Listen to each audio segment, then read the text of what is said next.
Three. So today we're going to be doing orbital notation for argon and orbital notation for calcium. Orbital notation is basically finding where it is on the periodic table and writing it down in a different method. So first we're going to look at where it's located. Argon is located on number 18.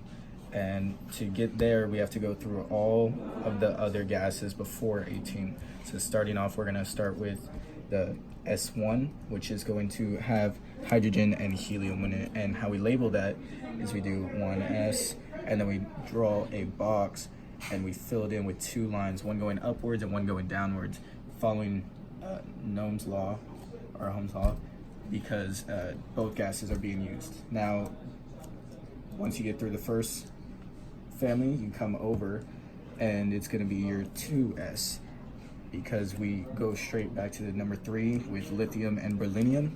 So it's going to be 2s, and it's going to be another box, just one box, but it's going to be filled both because we're using both of them, both gases.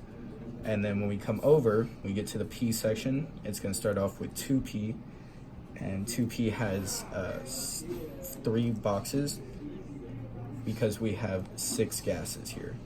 So we are going to fill all 6, each following the law, because we want to make sure we use every box first and then go back to fill in.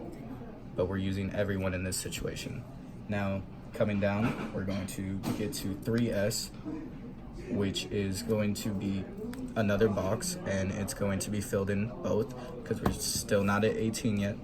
So that's for those two for 3s. Now coming across, we're going to be at 3p, and it's going to be filled all the way because we're using all of them to get to number 18. But this is going to be our last one because we're using the whole row. So it's going to be 3 boxes again, and having 2 gases in each one, 2 lines, one going up, one going down, following the law. Now that's how you get up for argon. Next, we're going to do calcium, which is located actually pretty close to argon. It's going to be at number 20. So we're going to start off with our same thing with 1s, and square, fill with both things, following his law. And coming over, we go down to 2s. 2s is both filled because we're using both gases.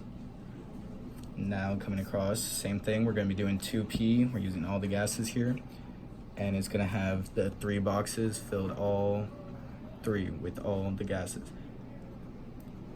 And coming down, we're going to be at 3s, which is going to have 1 box but with both gases filled because we're using both of them. Coming over, we're going to be at 3p again, and we're going to use all the gases this time. Or again, I mean, using all gases. And now we're going to come down to 4s, and we're using potassium and calcium. We're getting 2 calcium, so it's going to be 4s with 1 box that's going to be filled because we're getting to that number 20.